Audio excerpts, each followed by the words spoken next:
तर काय पडतोडी म्हणत आता आपण तुमचा होता तरी स्वेटर घालता घालत राहिले ते विजिते काय घेतली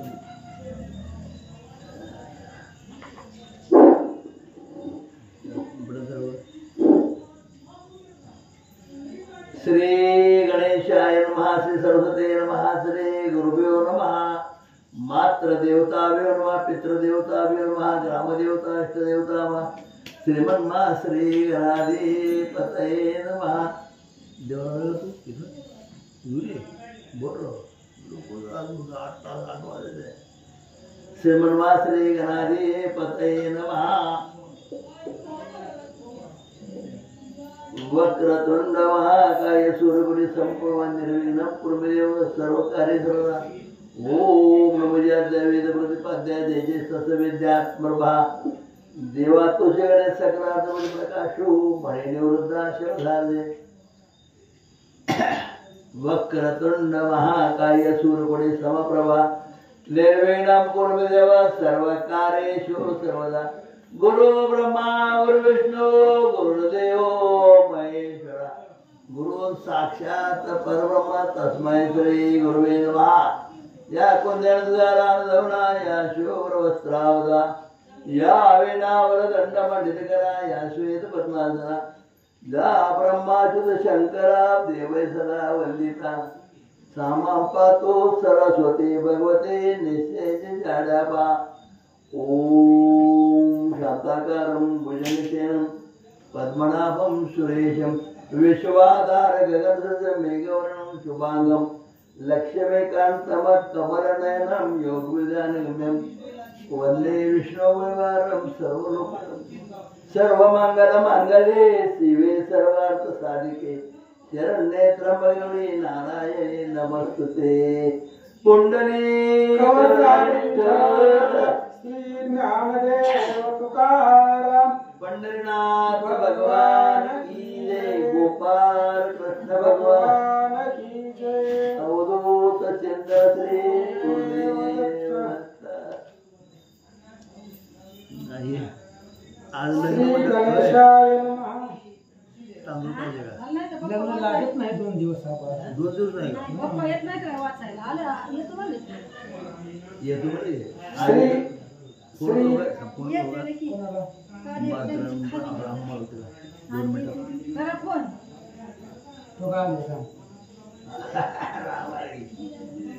राम श्री गणेशाय नमः श्री सरस्वते नमः प्रभु श्री रामचंद्राय नमः केले दे बरं नाही नाही तुमची मला परत आम्हाला पण काय करायचं मला केले द्या चपल पाला नवीन कुल बांधले चपल परिचय तुमच्या कशी या काढून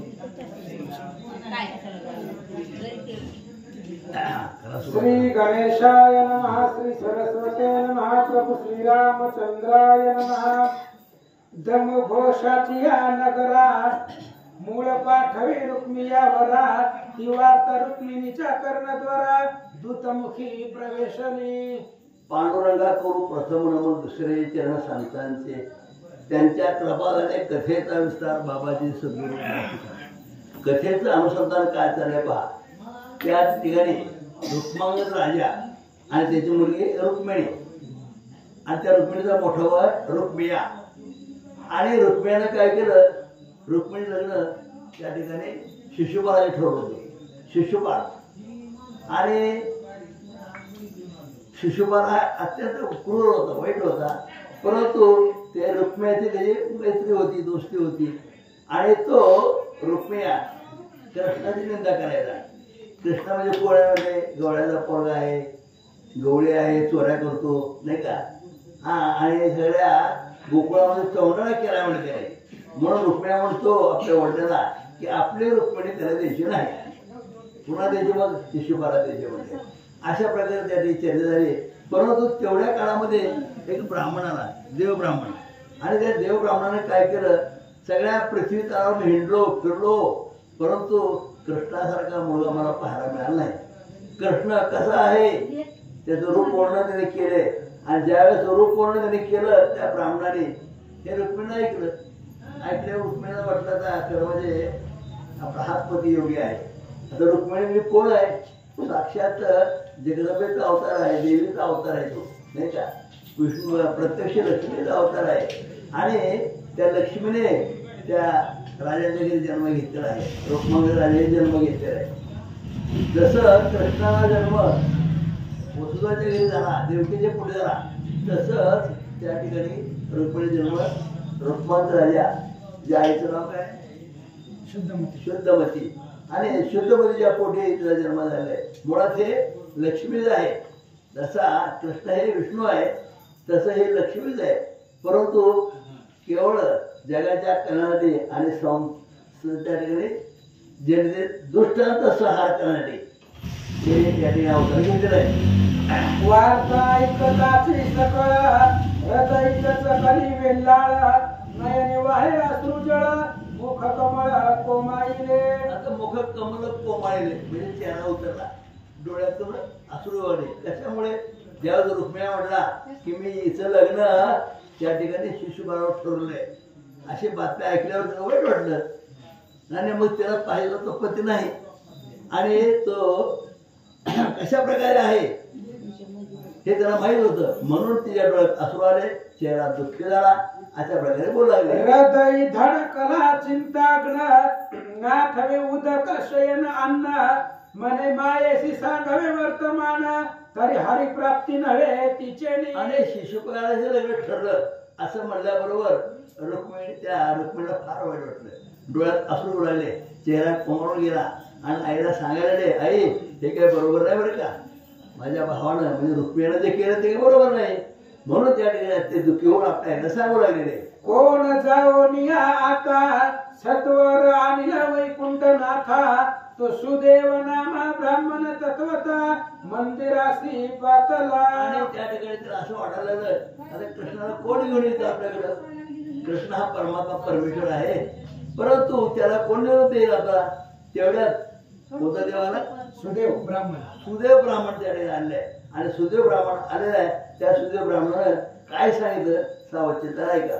परम सात्विक ब्राह्मण रुक्मिणी धरी त्याचे चरण मने जरी कृष्ण येशील घेऊन तरी मी उत्तीर्ण नव्हे तुते. त्यावेळेला तो ब्राह्मण घरी आला. मावशे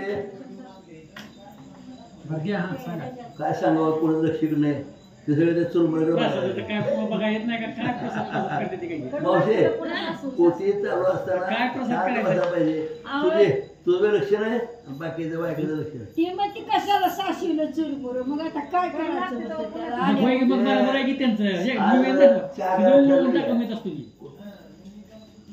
काय ठेवायचं त्याला मुंग्या होते ते साठवून ठेवायचं नाही ते काय संपूर्ण आज साखर बरं का राम. ते ह्याला सांगितलं मी आपल्या प्रमाणात कोणी चहा करायला करतो त्याला काय साखर संपूर्ण टाकायची, साखर भरपूर टाकायची. तर अशा प्रकारे त्या ठिकाणी आता रुक्मिणीने आपल्या आईला सांगितलं. आणि त्याच वेळेस सुदेव ब्राह्मण त्या ठिकाणी आलेले आहे.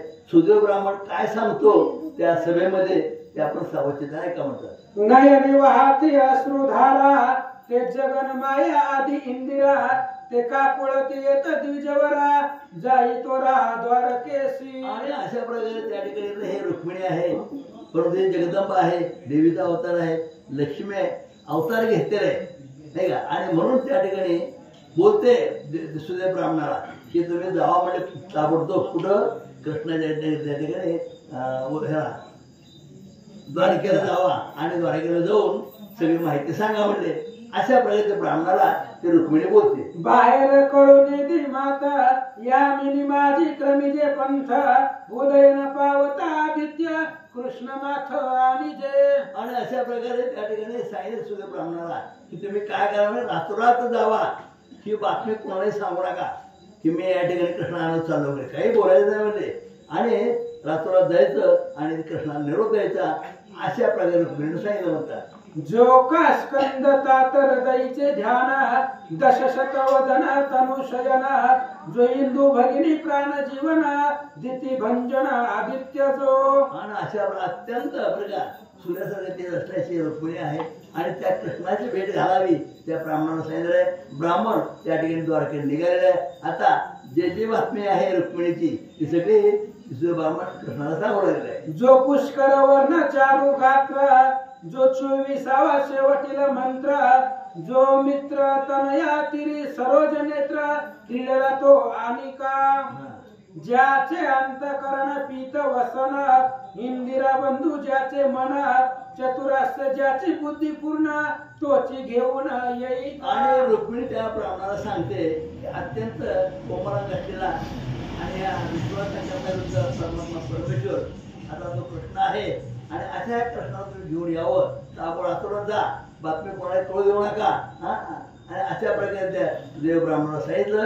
रात्र जाऊन हा निरोप फक्त कृष्णाला द्यावा असं बोलले म्हणतात. हे मन गजामात अहंकार, आखंडल दैवत ज्याचे कर, मित्र ज्याचे दिव्य नेत्र, तो सत्वर आनिका.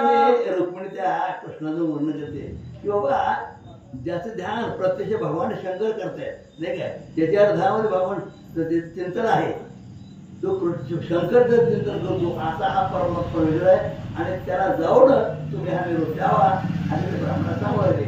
मग तो द्विज नाम सुदेवा, मने घेऊन येतो वासुदेवा, परी तुझे लिखित पत्र भाव, समागमे देई का. आणि मग त्या देव ब्राह्मणानं सांगितलं की हरकत नाही म्हणजे रात्र जातो, पण तू काय कर म्हणे, तुझ्या हाताचं एक पत्र लिहून दे म्हणे. मला कृष्णाला पत्र लिहून दे आणि तुझ्या हातात लिहून दिल्यानंतर ते पत्र मी घेऊन जातो, कृष्णाच्या हातात देतो म्हणले.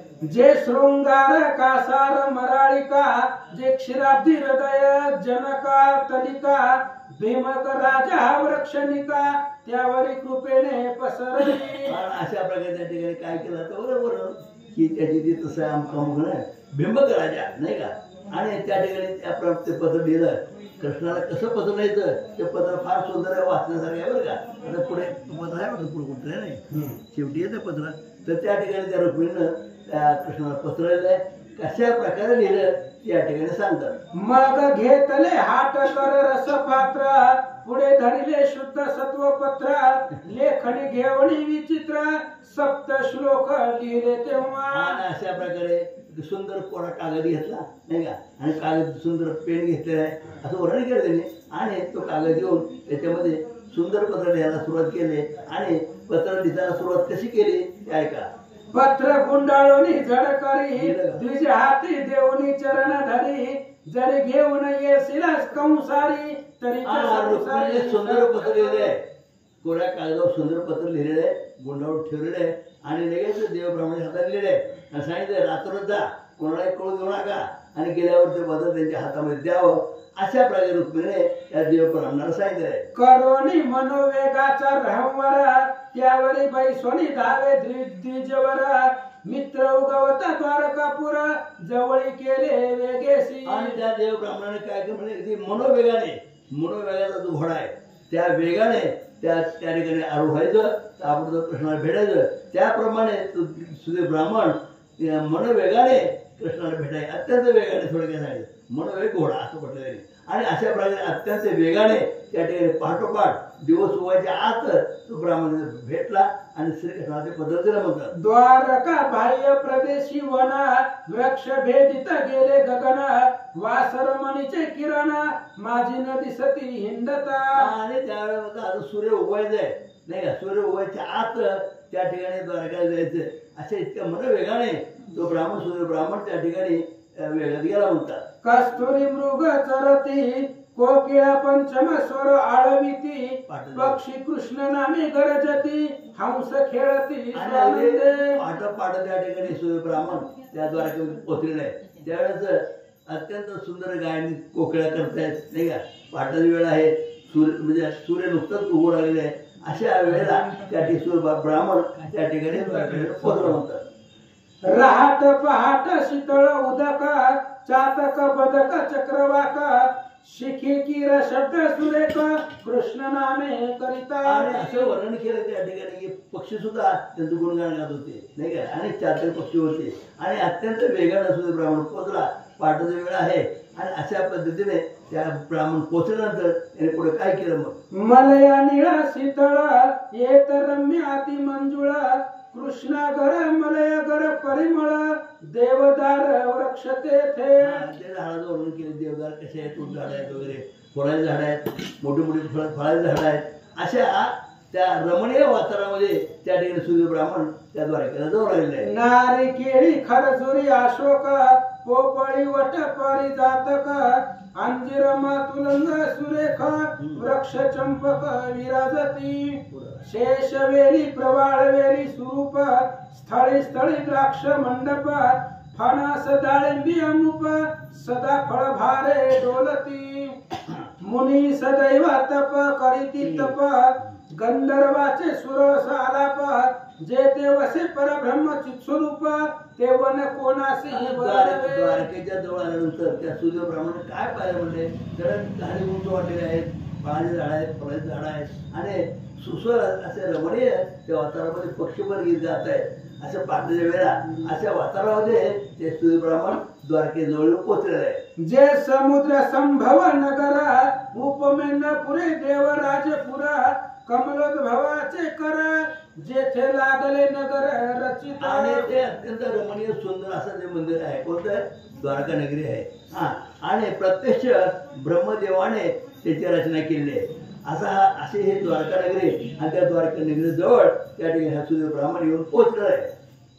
नाही आधी व्याधी मृत्यू दारिद्र्य द्वारकेत नाही अनुमात्र पुराण कीर्तन विचित्र अग्नी होते. द्वारका नगरी अत्यंत पावन पवित्र होती नाही का. त्या ठिकाणी कुणी आजारी पडत नव्हतं, कुणी मरतही नव्हतं नाही का. वेळ आल्यानंतर म्हणायचे, परंतु मध्यंतरीमध्येच बराच असा काही प्रकार नव्हता. म्हणजे आधी व्याधी नव्हती.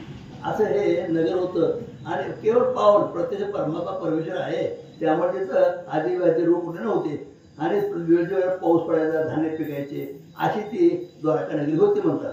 न्याय मीमांसा सांख्य ग्रंथ पातंजल व्याकरण वेदांत वेदाध्ययनात भूत गुही गुही होता. द्वारकेमध्ये घरोघरी पातंजली होते. म्हणजे भजन पूजन चिंतन नित्य ग्रंथ वाचन करायचे, पाठाच्या वेळेला गायन करायचे, भजन पूजन करायचे. अशी ही द्वारका नगरी अत्यंत पवित्र आणि पावन होती आणि त्या ठिकाणी भजन घरोघर चालायचं असं त्यावेळी बोलू लागले. शतखनी दामोदरे बहुत जाताड खळे मित्र रथ अवतार मूर्ती चित्रांसहित गोपुरावरी जळलेल्या. अशा प्रकारे गोपुर म्हणजे गुर्ज होती. त्या गुर्जावर सुंदर नक्षे होते नाही का. आणि काही रक्षपातदार होते आणि गुर्ज सोबत रक्षक ठेवले होते. अशा प्रकारे त्या द्वारका नगरीचं वर्णन केलेलं आहे. गोरुड गरुड पाचुचे किर घरोघरी बोलती सुकुमार रत्नांचे मयूर बिदोबिदी धावती. आणि त्या नगरामध्ये काय गल्लोगल्लीतून सुंदर असे मोर धावायचे, रमणीय असे मोर धावायचे आणि प्रत्येक गल्लीमध्ये भजन पूजन चालायचं, श्रीकृष्णाचं चिंतन असायचं. अशा प्रकारे त्या ठिकाणी द्वारकेचं वर्णन कशा प्रकारचं आहे ते सांगावं लागेल. निळ्यांचे गेले गज मुखी हिऱ्यांचे शोभती द्विज सुवर्ण कमल सुवास सतेज रुंजर भ्रमर निळ्यांचे. टाळ मृदंग विने हाती लेपे आपण वाजविती चित्रे गाती नाचती विरांची हस्ते निर्मित. त्या ठिकाणी चित्र होती पण चित्र साजीवत होती. जणू काय ती चित्र होती परंतु तेच स्वतः पकवान होत आहेत, वेणा वाजवत आहेत. अत्यंत रमणीय असं ते देखणं वातावरण होतं. आणि अशा प्रकारे त्या ठिकाणी सूर्य ब्राह्मण त्या द्वारका नगरीमध्ये बाजूने चौकडे कुठं काय चाललंय कुठं काय चाललंय पावलाला अशा प्रकारे बोलतात. घरोघरी रामायण महाभारत चित्रमूर्ती रत्न जडित शक्ती चरित्रे समस्त आसुर झुंडे देखील. घरोघरी रामायण होतं, महाभारत होता नाही का, गीता प्रवचन होते. म्हणजे अशा आणि कोण गायचं तर त्या ठिकाणी चित्र होते. ते चित्र परंतु साजीवत होते. स्वतः ते गायचे, म्हणायचे, बोलायचे. अशा प्रकारे त्या द्वारकेचं वर्णन त्या ठिकाणी केलेलं आहे. आळोआळी सुंदर घरे गृही गृही विचित्र गोपुरे असो ब्राह्मण पावला तोरे जेथे या दवेंद्र बैसला. घरोघरी आळोआळी त्या ठिकाणी प्रत्येक गल्लीमध्ये अनेक घरं होती सुंदर. त्या ठिकाणी भजन पूजन चालू होतं आणि अशा सुंदर रमणीय द्वारकेमध्ये तो देव ब्राह्मण त्या त्या प्रत्यक्ष रुक्मिणीचे पत्र दिलं होतं ते पत्र घेऊन त्या ठिकाणी त्या नगरामध्ये सुदेव ब्राह्मण पोहोचला. दृष्टी देखताची ब्राह्मण आसन सोडून पितवसन द्विजासी करुणी नमन निजासनी ज्यावेळेस तो ब्राह्मण जो आहे त्या ठिकाणी द्वारकेत आल्याबरोबर कृष्णानं पाहिल्याबरोबर लगेच आपलं आसन सोडलं आणि धावत पळत. म्हणजे कसं असतं बघा, देव कधी आपल्या भक्ताला नम्रतेने करतो. आपलं आसन सोडलं, धावत पळत त्या ब्राह्मणावर गेले, त्याचं चरण धरलं आणि पुढं काय केलं बघा. षोडशोपचारे पूजा करून संतोष विला ब्राह्मण मग एकांत गृही दोघे जण जाऊन या बैसले. सुदैव ब्राह्मण जो आला होता पत्र घेऊन, नाही त्याची पूजा केली आहे, नाही एकदम जाऊन पूजा वगैरे केली आहे आणि आल्यानंतर परत एकांतामध्ये गेले. काय याने केलं, कारण एकांतामध्ये भेटायचं ना, म्हणून त्याने काय श्रीकृष्णाने त्याला बोलून घेतलं. एकांतामध्ये बसून आता दोघं काय चर्चा करतात ते ऐका. हरी म्हणे विप्रोत्तमा आज कृतार्थ केले आम्हा कोणी कडून या ग्रामा येणे झाले. भगवान श्रीकृष्ण किती नम्रतेने बोलतो बघा. देवा म्हणे आपण कुठून आलात, काय याने केलं. म्हणजे देव सुद्धा नम्रता बोलतो. आपण कोण नाही तुम्ही काय असं बोलतो, आपण कसं बोलतो तसं नाही. प्रत्यक्ष परमात्मा परमेश्वर सुद्धा त्या ब्राह्मणाला अत्यंत नम्रतेनं बोलतात. आपण कुठं आलात, काय यानं केलं, अशा प्रकारे विचारपूस करू लागले. देखोन या मन मोहना कार्य आठवा विसरला ब्राह्मण मग पद्माक्षीचे पत्र काढून पद्मनाभ. ज्यावेळेस भगवान श्रीकृष्ण बोलू लागले त्यावेळेस हा ब्राह्मण सुद्धा बोलून गेला. त्याचं रूप पाहिलं, त्याचं बोलणं ऐकलं आणि तो सुद्धा आपण कुठल्या कामाला विसरून गेला. परंतु ते लगेच सावध झाला. अरे म्हणजे आपलं काय काम म्हणले, आपण पत्र घेऊन आलो आणि लगेच सावध होऊन ते जे पत्र दिलं होतं त्यावरच कृष्णाच्या हातात दिलं म्हणतात. मने विदर्भ राज कन्यका तेने दिदली हे पत्रिका तुम्हा वाचून येदू नायका नवरी आणि का सर्वताही. आणि अशा प्रकारे त्या ब्राह्मण सांगायला सुरुवात केली. रुक्मिणीचं पत्र आहे नाही का, आणि ते पत्र मी घेऊन आलोय. अशा प्रकारे ब्राह्मण श्रीकृष्णाला बोलू लागले. या ब्रह्मांडा मंडपा माझारी काहीशी तुझी नाही सुंदरी ते अनन्य शरण तुझं मुरारी वाचिता. आता ह्या देव ब्राह्मण काल आपण ऐकलं, ह्या देव ब्राह्मणाने त्याच कृष्णाचं वर्णन त्या रुक्मिणीच्या घरी तिच्या पोडल्याजवळ म्हणजे रुक्मांग राजाजवळ केलं होतं. ते त्या रुक्मिणीने ऐकलं होतं सगळं आणि ऐकल्यानंतर त्यानं ते पत्र लिहिलं आणि देव ब्राह्मण वगैरे. तो देव ब्राह्मण इथं त्या रुक्मिणीचं वर्णन करतो. अत्यंत सुंदरी, या पृथ्वीतलावर कुठं पाहिलं एवढी सुंदर स्त्री पाहायला मिळणार नाही असं त्या रुक्मिणीचं वर्णन त्या ठिकाणी हा देवब्राह्मण कृष्णाजवळ करू लागले. मग सुवर्ण अक्षर पत्र चांगले कमलपत्राक्षे उकलिले अक्षर सुरेख मिरविले जेवी भनले. अत्यंत सुंदर अक्षर असलेले पत्र होतं, सुवर्ण अक्षर होते आणि ते पत्र काढलेले आणि काढून कृष्णाच्या हातात दिलेले. आता कृष्ण पत्र वाचतायत आणि वर्णन अगोदर पत्र द्यायच्या अगोदर वर्णन केलं. या पृथ्वीतलावर इतकी सुंदर स्त्री कुठे मला पाहायला मिळाली, अशी सुंदर स्त्री आहे आणि तिनं हे मला पत्र दिलं आणि तिने ते वाचायला दिलं. कृष्णाने उघडलं. आता पुढं करायची सुरुवात. ठीक आहे. आता पत्र कशा प्रकारे लिहिलं ते ब्राह्मण वाचून दाखवत आहेत, कृष्ण वाचतायत. काय खोलाचं काय का